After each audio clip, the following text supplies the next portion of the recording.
고린도전서 16장 13절부터 24절 끝까지 우리 한 목소리로 오늘은 같이 읽겠습니다. 고린도전서 16장 13절부터 24절까지 말씀 함께 읽겠습니다. 깨어 믿음에 굳게 서서 남자답게 강건하라. 너희 모든 일을 사랑으로 행하라. 형제들아, 스데바나의 집은 곧 아가야의 첫 열매요 성도 섬기기로 작정한 줄을 너희가 아는지라. 내가 너희를 권하노니 이 같은 사람들과 또 함께 일하며 수고하는 모든 사람에게 순종하라. 내가 스데바나와 브드나도와 아가이고가 온 것을 기뻐하노니 그들이 너희의 부족한 것을 채웠습니다. 그들이 나와 너희 마음을 시원하게 하였으니 그러므로 너희는 이런 사람들을 알아주라. 아시아의 교회들이 너희에게 무난하고 아굴라와 브리스가와 그 집에 있는 교회가 주 안에서 너희에게 간절히 무난하고 모든 형제도 너희에게 무난하니 너희는 거룩하게 입맞춤으로 서로 무난하라. 나 바울은 친필로 너희에게 무난하노니 만일 누구든지 주를 사랑하지 아니하면 저주를 받을지어다. 우리 주여 오시옵소서. 주 예수 그리스도의 은혜가 너희와 함께하고 나의 사랑이 그리스도 예수 안에서 너희 무리와 함께 할지어다. 아멘. 기도하겠습니다. 살아계셔서 지금도 우리와 함께 하시는 거룩하시고 자비로우신 하나님 아버지, 오늘도 변함없이 베풀어 주시는 하나님의 신실하신 은혜와 사랑에 감사드립니다. 그 사랑, 그 은혜 받기에 정말 자격 없고 공로도 없고 무슨 예쁘고 멋진 구석 하나도 하나님 앞에 내세울 수 없는 저희들이지만 다시금 우리 주 예수 그리스도를 의지하여 이 시간 우리에게 일방적인 사랑을 베풀어 주신 하나님 앞에 하나님의 이름을 부르며 여기 서 있습니다. 한량없는 그 사랑과 은혜, 자비와 긍휼로 말미암아 하나님 앞에 날마다 더욱 겸손해지는 저희가 되게 하여 주시고 언제든 사랑으로 행하며 우리 하나님께서 베풀어 주신 이 복된 교회라는 자리에서 주님의 몸을 세워나가는 저희 모두가 될 수 있도록 인도하여 주옵소서. 알아야지 행합니다. 이 시간 성령께서 진리의 말씀을 가지고 저희의 심령과 인생 깊이 하나님의 진리를 세워주시고 저희가 그 알고 깨달은 바대로 우리의 자신과 우리의 가정과 우리 교회 공동체를 믿음으로 세워나가는 복된 하나님의 권속들 될 수 있도록 역사하여 주옵소서. 감사드리며 모든 말씀 우리 주 예수님의 이름으로 기도합니다. 아멘. 네, 고린도전서 이제 마지막 장에 왔습니다. 바울이 이 긴 편지를 마무리하면서 마지막으로 남기는 말들이 오늘 우리가 함께 살펴볼 이 본문, 함께 읽으신 본문입니다.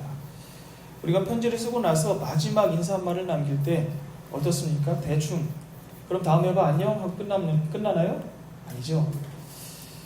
마지막 인사말을 쓸 때 가장 중요한 것을 당부한다고 할 수 있겠습니다. 물론 본론의 내용이 다 중간에 담겨 있긴 하지만 마지막 당부의 메시지가 이 끝 인사에 담겨 있는 거죠. 바울도 그렇게 했습니다. 그래서 여러 가지 말씀, 이 긴 말씀. 그래서 고린도 교회 성도들이 믿음으로 굳게 서기를 간절히 그렇게 기록해서 알려주고 있습니다. 바울의 마지막 권면이 여기 있는 저와 여러분들의 마음과 기도를 동일하게 새롭게 세워주기를, 우리의 새로운 힘과 위로가 되어주기를 간절히 소망합니다. 네, 우리 13절과 14절 한번 먼저 보실까요? 함께 읽겠습니다. 깨어 믿음에 굳게 서서 남자답게 강건하라. 너희 모든 일을 사랑으로 행하라. 아멘. 바울의 마지막 당부 첫 번째는 깨어 믿음 안에 굳게 서라 하는 것입니다.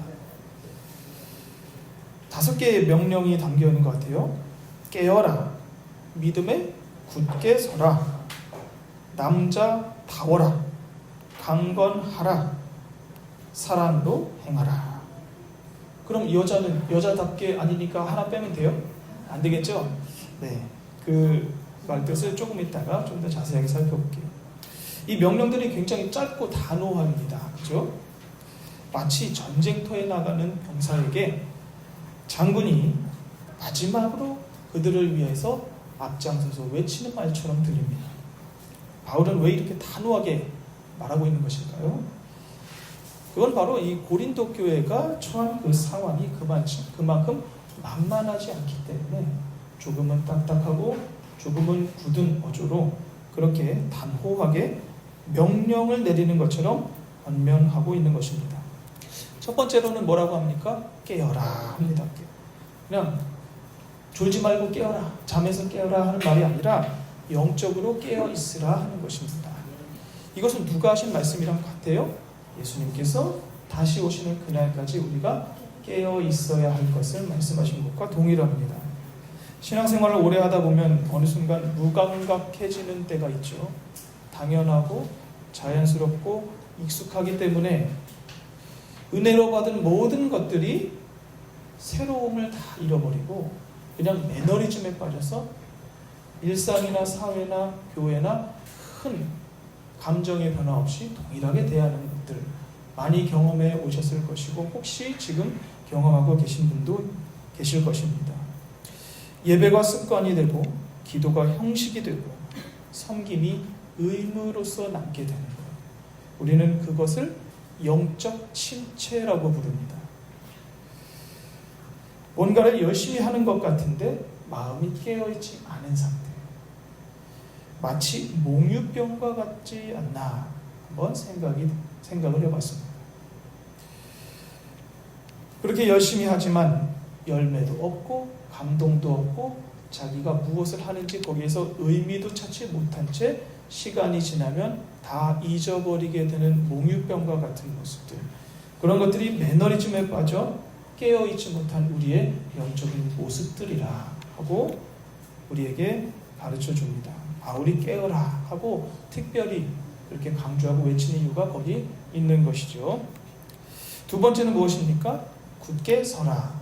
믿음 안에 굳게 서라 하는 것입니다. 굳게 선다는 것은 뭡니까? 흔들리지 않는다는 것입니다. 그런데 굳게 서는 것은 우리의 힘으로 되나요? 아무리 마음을 새롭게 하고 각오를 하고 심지어 자신과의 약속이라고 해서 여러 가지 편지를 써서 냉장고에도 붙여놓고 문 앞에도 붙여놓고 해서 까먹지 않으려고 노력을 한다 할지라도 우리의 힘으로는 쉽게 흔들리게 됩니다. 그래서 어디 안에 굳게 서라고 합니까? 믿음 안에. 믿음은 우리의 것인가요? 우리의 것이기도 하지만 우리가 하나님을 믿는 것이기도 하지만 바울은 하나님의 예정을 설명하면서 우리가 믿는 그 믿음마저도 하나님이 주신 선물이라고 말합니다. 그러면 우리에게서 하나님을 향해 찾고 발견한 그 무언가의 공로를 주장할 자격이 있는 건가요? 아니요, 없습니다. 우리가 하나님을 믿었다고 생각하지만 하나님이 우리에게 믿음과 믿음의 때를 주셔서 하나님이 예정하신 자들은 다 하나님 주시는 그 믿음으로 하나님의 그 복음을 듣고 수납하여서 내 것으로 만들고 하나님 앞에 기꺼이 즐거이 감사하게 나가게 되는 것이 하나님의 구원의 복음인 것입니다. 모래 위에 있으면 흔들리게 되지만 바위, 반석 위에 서 있으면 흔들리지 않게 됩니다. 그래서 예수님은 이 땅에 오셔서 어디에다가 자기의 교회를 세우신다고 했어요? 반석 위에. 그 반석은 베드로의 신앙 고백 위에. 신앙 고백의 내용이 무엇입니까? 하나님에 대한 믿음의 고백, 하나님의 존재와 사역에 대한 고백입니다. 그래서 하나님이 실제로 살아계시고 그분이 나를 위해서 무슨 일을 하셨는지에 대해서 믿음으로 고백하는 거예요. 눈에 보이지 않는 하나님이 눈에 보이시게끔 이 땅에 오셨죠. 그래서 그것을 위해서 신앙 고백의 대상으로서 우리에게 사람의 몸을 입고 와주셨습니다. 그게 누구십니까? 예수 그리스도시고 그 예수님을 통해서 하나님께 신앙 고백하는 사람들이 예수님을 뭐라고 부르나요? 주님이라고 부르는 것입니다. 그래서 만세 반석 되신 우리 주 예수님, 하나님의 말씀과 약속의 그 반석 위에 우리가 서 있을 때에, 믿음으로 그렇게 서 있을 때, 믿음으로 하나님을 의지하고 하나님 주시는 힘과 은혜와 능력으로 서 있을 때 우리는 흔들리지 않고 비로소 굳건해질 수 있습니다. 세 번째, 네 번째 명령은 남자답게 강건하라는데 한번 붙여서 생각을 해볼게요. 이 남자답게라는 단어의 원어의 그 의미를 찾아가 보면 그냥 남성다움을 이야기하는 것이 아니라 어떤 용기가 충천한, 사기가 충천하다, 뭐 이런 의미를 가집니다. 근데 당시에는 여성들보다는 남성들이 더 몸쓰는 일이나 힘쓰는 일들, 그것에 관련된 일들을 많이 했고 또 남성성이 부각되는 사회였기 때문에 남자답게라는 말이 일반적으로 그들에게 다 이해가 돼서 이 단어를 쓴 겁니다. 남자답게 강건함, 이 강건하라 하는 것은 힘차게, 힘있게 하라 하는 뜻입니다. 그럼 남자답게 강건하여라 하는 뜻은 용기 있게 힘차게 나아가라 하는 것이 되겠죠. 신앙생활에는 용기가 필요합니다. 용기 없는 신자는 없습니다. 어떤 용기가 필요할까요? 세상의 흐름에 그냥 따라가지 않는 용기, 사람들의 눈치, 세상의 눈치를 보지 않고 일반적인 통념의 눈치를 보지 않고 하나님 앞에 정직하게 서는 용기, 그리고 아무리 힘들어도 신앙의 자리, 특별히 기도의 자리를 굳건히 지키는 그 용기가 필요합니다.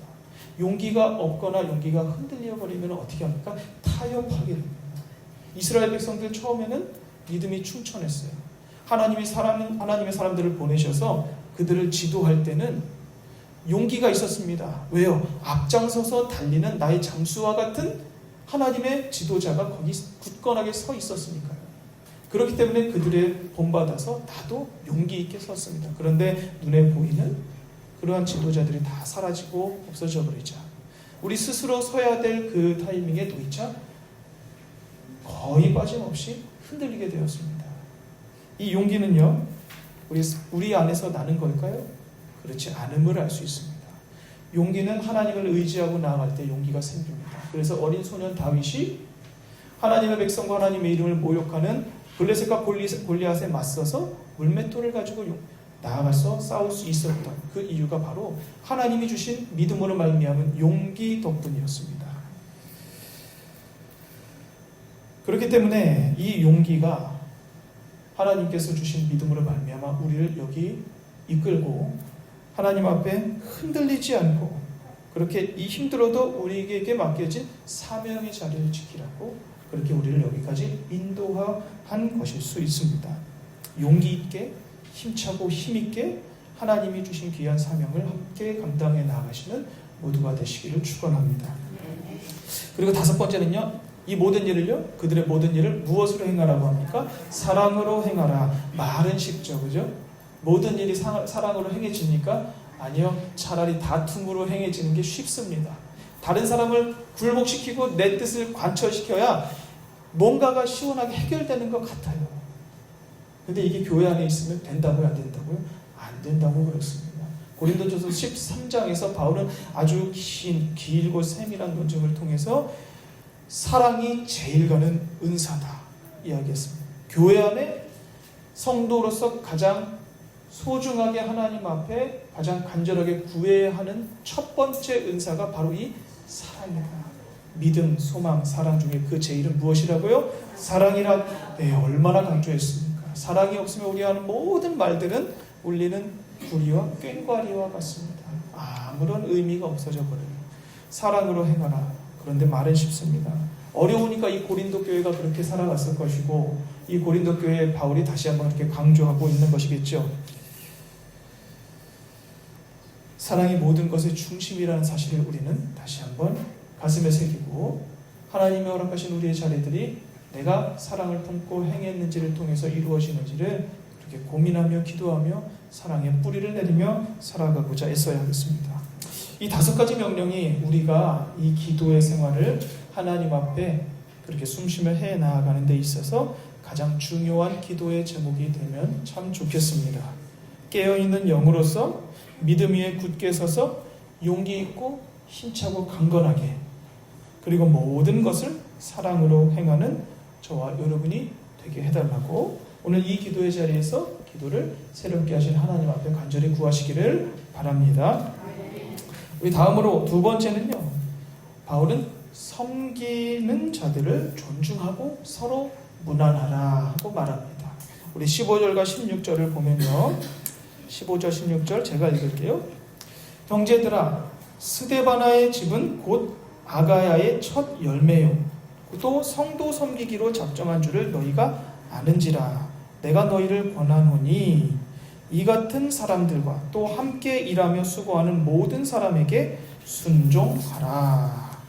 바울은 여기서 누구의 집을 특별히 언급합니까? 스데바나의 집, 스데바나의 가족을 어떻게 소개합니까? 아가야 지방의 첫 열매라고 합니다. 즉, 이 고린도 지역에서 처음으로 그리스도를 믿게 된 가정이었다 합니다. 바울이 왜 그들을 칭찬하고 있습니까? 성도를 섬기기로 작정하였기 때문입니다. 단순히 이 지방에서 먼저 믿었기 때문이 아닙니다. 성도를, 다른 성도들을 섬기고자 헌신한 그들의 삶과 결단 때문입니다. 그리고 중요한 것은요, 예수 그리스도의 복음을 받아들인 이 스데바나라는 사람뿐만 아니라 그의 집이라고 했죠. 그의 가정이, 온 가족이 성도를 섬기기 위해서 함께 결단했다 하는 것입니다. 신앙은요, 1대1이죠. 하나님과 1대1의 관계라서 내 자녀, 내 부모, 형제, 그들의 신앙을 우리가 어떻게 해줄 수는 없습니다. 그런데 우리가 그렇다고 해서 내 구원과 내 신앙에 집중해서 나 먼저 생각하고 내 가족을 돌본다, 이렇게 나눠서 생각하면 안 되는 것이, 이 사람들은 복음을 처음 받아들이고 나서 온 집안이 함께 결단했습니다.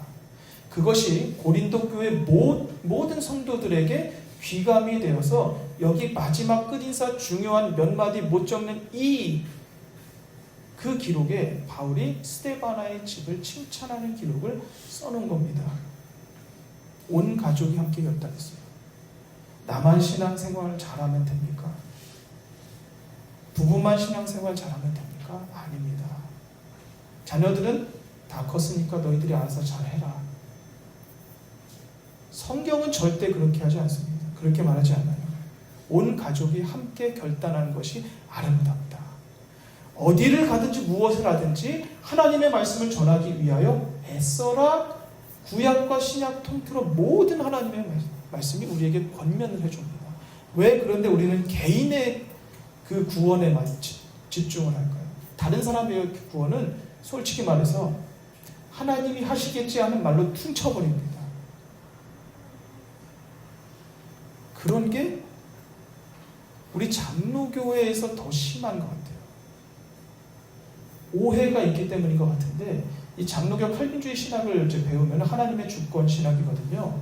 구원이 오직 하나님께로부터 오고 우리는 믿음으로 그것을 수납하고 받아서 하나님의 자녀가 된다는 거예요. 굉장히 좋고 또 합리적인 신앙이고 신학입니다. 그런데 그렇게 해서 우리의 자신의 내면에 집중한 나머지 주변을 돌아보는 것이 많이 약해요.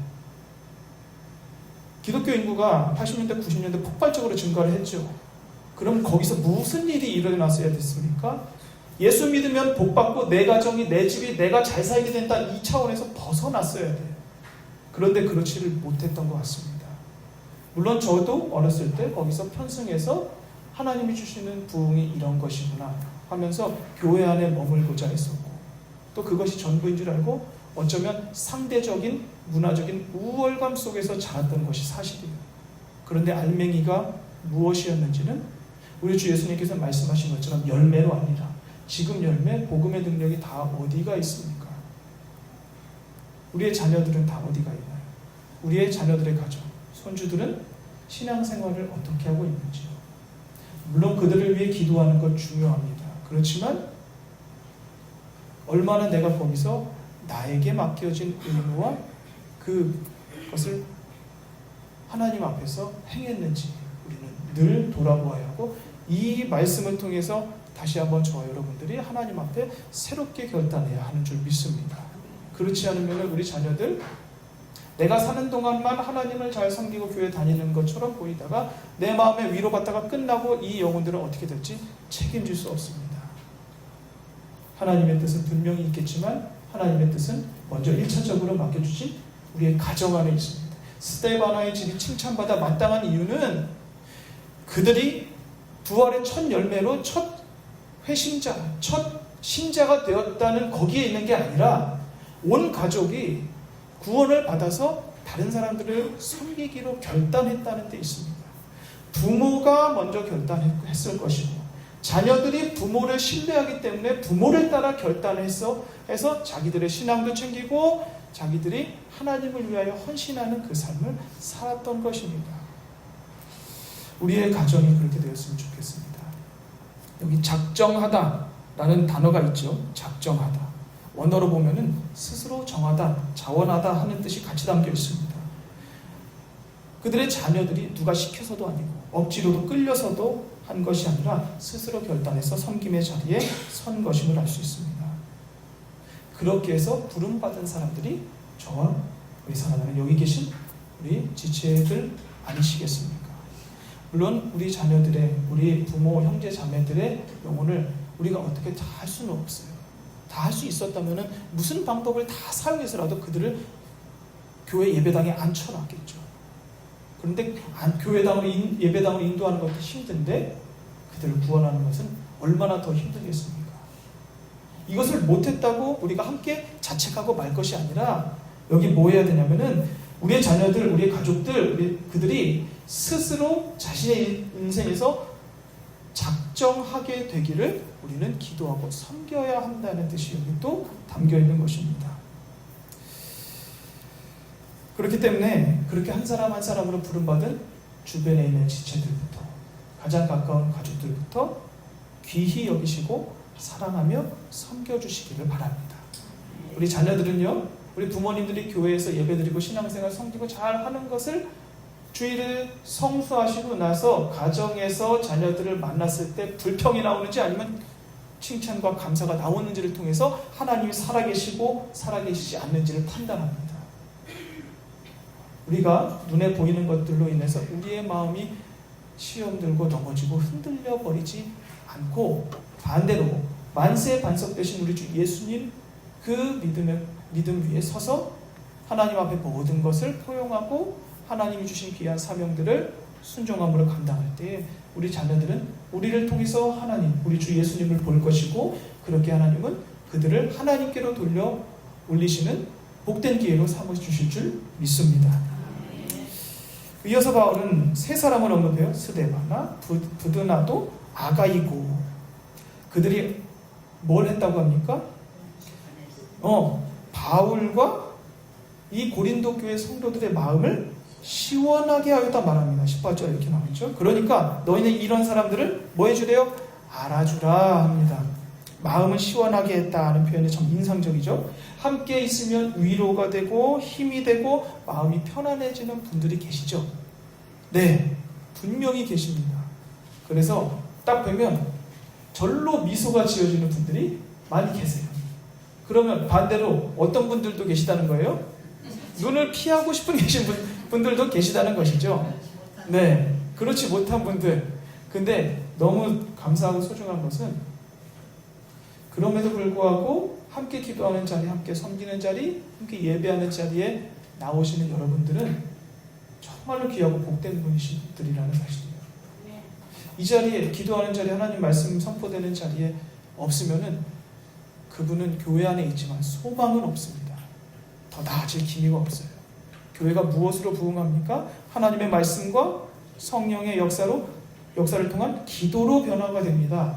기도가 없는 성도는 말이 안 돼요. 동일하게 기도회가 없는 교회는 말이 안 돼요. 그렇죠? 기도로서 하나님의 말씀을 듣고 기도함으로 나와 내 가정과 내 교회가 변화되는데 그 자리에 참여하지 않는다는 것은 솔직히 말해서 참 슬픈 일입니다. 참 올해 들어서 감사한 것이 우리 임명원 분들도 우리 회장님도 열심히 노력해 주셨지만 우리 권사님들이 함께 기도하는 이 자리에 많이 나와주셨다는 사실입니다. 언제가 하나님께서 은혜를 많이 주실까요? 이 자리에 있는 그 시간도 그렇지만 저는 이 기도의 시간을 기억하셔서 하나님의 말씀을 함께 나누고 기도해서 하나님이 나와 어떤 교제를 나누실까 기대하면서 오시는 그 발걸음 가운데 하나님이 가장 많은 은혜를 주시는 줄 믿습니다. 우리가 언제 여행 갈 때 언제 기대가 됩니까? 가장 설레는 게 준비할 때예요. 준비할 때. 공항에서 비행기를 타거나 아니면 버스를 타면 조금 덜해지는 것 같아요. 그러다가 막상 거기서 막 놀아요. 놀고 나서 놀면 이제 놀다가는 어떤 생각이 듭니까? 아, 며칠 남았다. 이제 하루하루 줄어들면 어떻게 됩니까? 설레는 마음, 기대되는 마음 다 아쉬움으로 바뀌어버립니다. 이제 다음 주에 제가 겪게 될 미래입니다. 네. 근데 또 함께 와서 함께 말씀 나누고 기도할 수 있는 공동체가 있다는 것은 늘 마음을 설레게 하는 것이죠. 그렇기 때문에 많은 사람들을 시원하게 하는 말씀과 기도의 자리를 사모하며 나아가시는 모두가 되시기를 축원합니다. 교회 안에도 그런 분들이 여러분들이 계시기 때문에 교회가 소망이 있습니다. 그런 분들이 많아졌으면 좋겠어요. 그래서 우리 권사님들 권사기도의 방에 한 70분 이상이 들어와 계신다고 들었어요. 그래서 더 많은 분들이 참여해 주셔서 이 기도회가 수적으로 많아지는 것 그렇게 막 중요한 건 아닙니다. 이 자리를 사모하고 이 자리를 통해서 변화되고 새로워지고 그렇게 하나님 주신 열매를 얻어 나가며 부흥하는 것 그게 중요한 것이겠죠. 하나님은 그렇게 하나님의 마음을 시원케 해드리는 사람들로 저와 여러분들을 부르셨으니까 꼭 기억하시고 교회와 예배의 자리를 사모하시는 복된 성도들 되시기를 바랍니다. 네, 그러면 19절과 20절 한번 말씀 볼까요? 19절, 20절 우리 함께 읽겠습니다. 아시아의 교회들이 너희에게 문안하고 아굴라와 브리스가와 그 집에 있는 교회가 주 안에서 너희에게 간절히 문안하고 모든 형제도 너희에게 문안하니 너희는 거룩하게 입맞춤으로 서로 문안하라. 아멘. 얼핏 보면 그냥 인사말 같아요. 그런데 가만히 들여다보면은 정말 아름다운 장면이고 기적적인 장면입니다. 아시아의 교회들이 이 고린도 교회, 문제 많은 이 교회에 지교회에 문안을 합니다. 아굴라와 브리스가의 가정이 그들을 문안하죠. 그리고 너희도 서로 거룩함으로 문안하라 합니다. 이 바울이 고린도전서를 쓴 배경을 한번 생각을 해보시면요. 고린도 교회에는 분쟁이 있었습니다. 서로 다투었습니다. 갈라질 위기에 처해 있었습니다. 칭찬받을 만한 교회가 아니었어요. 바울은 고린도에서 1년 6개월이나 긴 시간을 사역했음에도 불구하고 데살로니가 전서를 보시면은 거기서는 한 3주가량밖에 사역하지 않았거든요. 그런데 거기 그 데살로니가 교회의 성도들의 믿음과 헌신이 주변의 모든 지역에 가득한 것으로 인해서 바울이 감사합니다. 고린도 교회는 근데요 부유한 교회였어요. 지적으로도 또 정신적으로도 수준이 높았던 교회였습니다. 그렇지만 파가 갈라져 있었고 하나가 되지 못했어요. 그래서 근심과 걱정 속에 휩싸여서 바울이 고린도 전서를 쓴 것입니다. 그런데 지금 마지막에 무엇을 말합니까? 이 고린도 교회를 다른 지체들이 주목하고 있었다는 사실을 언급합니다. 여러분들 이런 문제들이 있지만 소망을 포기하지 마시죠. 아시아의 모든 교회들이 문안합니다. 여러분들이 잘 알고 있는 브리스길라와 아굴라 부부도 여러분들에게 문안합니다. 그러니 여러분들 서로 문안하십시오 합니다. 화해하라는 것이죠. 그들이 지금 안고 있는 상처를 봉합하라는 것입니다. 먼저 손을 내밀고 먼저 다가가 주라고 지금 믿음 안에서 권면하고 있는 것입니다. 어떻게 해요? 거룩하게 입맞춤으로 서로 문안하라 이야기합니다. 이 거룩하게 입맞춤으로 문안하라 하는 것은 우리의 화해와 친밀한 관계의 회복이 단순히 인간적인 감정에 기반한 것이 아니라 하나님 앞에서 거룩하게 이루어지는 것이어야 한다는 뜻입니다. 내가 좋아서 내가 무언가를 해서 다른 사람을 용납하고 관계를 회복하는 것이 아니라 우리가 주 안에서 한 몸이기 때문에 나를 하나님이 사랑하셔서 그 아들을 보내셔서 구원하신 것처럼 내 앞에 있는 지체도 하나님이 사랑하셔서 예수님을 통해서 구원하신 지체임을 생각하면서 주 안에 한 몸으로 우리를 묶어주셨음을 기억하며 그렇기 때문에 서로 믿음으로 용납하라. 믿음으로 서로 무난하라. 거룩한 입맞춤으로 서로 무난하라 한 것입니다. 우리 안에도 아직 문안을 나눌 수 없는 관계들이 있을 것입니다. 오해가 쌓여서 서먹해진 관계들도 분명히 있을 것입니다. 이해되지 않아서 그렇게 상종하지 않는 관계가 있을 수 있습니다. 내가 약하기 때문에 먼저 손을 내미는 것이 아니고 먼저 안부를 묻는다고 내가 그 사람한테 지는 것이 절대로 아닙니다. 이것이 바로 하나님께서 말씀하시는 거룩한 용기인 것입니다. 용기는 우리 안에서 나오지 않죠? 믿음을 통해서 하나님으로부터 오는 대단한 결단이 용기인 것입니다. 우리 곁에서 묵묵히 섬기는 모든 분들을 알아봐 주시고 귀히 여겨주시고 격려 한마디, 사랑의 말 한마디 건네주시며 심지어 나와 껄끄러운 관계에 있다 할지라도 하나님이 주 예수님 안에서 믿음으로 하나로 묶어주신 한 몸인 나의 지체라 생각하시면서 나를 꺾고 상대방을 끌어안아주시는 복된 하나님의 자녀들 다 되시기를 축원합니다. 네, 시간이 많이 간 관계로 아쉬우시죠? 네, 아쉬운데 나머지는 다음에 기회 있으면 해야 될 것 같습니다. 말씀을 맺겠습니다. 오늘 바울의 마지막 권면 우리 앞에 지금 성령의 음성을 따라서 우리 귀와 마음에 들려졌습니다. 그럼 이제 우리가 결단한 때입니다.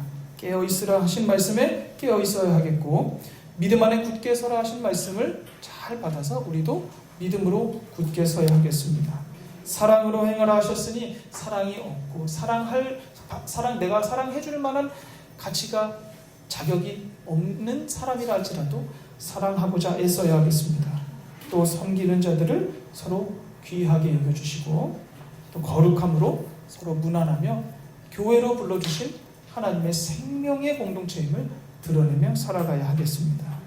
그것이 바로 하나님께서 이 바울을 통해서 바울이 마음을 시원하게 했다 하는 말을 통해서 하나님의 마음을 시원하게 해드리는 우리의 하나님께 대한 순종과 실천이 될 것입니다. 마지막 권면이 이렇게 이야기하죠. 주여 우리 주여 오시옵소서. 마라나타, 아람어로 마라나타 하는 말입니다. 마라나타의 신앙으로 우리 부활의 신앙을 가진 사람들, 이 마라나타의 신앙으로 이 말세 주님 다시 오시는 그 재림의 때를 살아가고 있습니다.